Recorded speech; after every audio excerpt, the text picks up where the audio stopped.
Happy women's day বলা বন্ধ করুন। কি হবে হ্যাপি উইমেন্স ডে বলে, যেখানে প্রতি 2 মিনিটে একজন মহিলার মৃত্যু হচ্ছে শুধুমাত্র বাচ্চা প্রসব করার কারণে?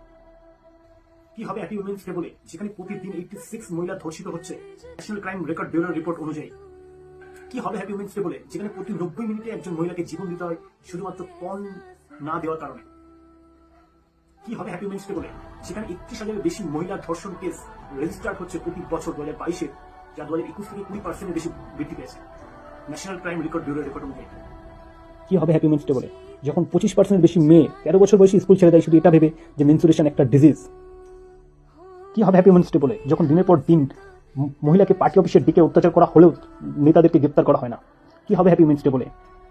কি হবে হ্যাপি উইমেন্স ডে বলে, যখন ধর্ষিত মেয়েগুলির পরিবার আজও ন্যায়ের আশায় কোর্টের চক্কর কাটতে থাকছে, কিন্তু ন্যায় বিচার এতে বহু সময় লেগে যায়?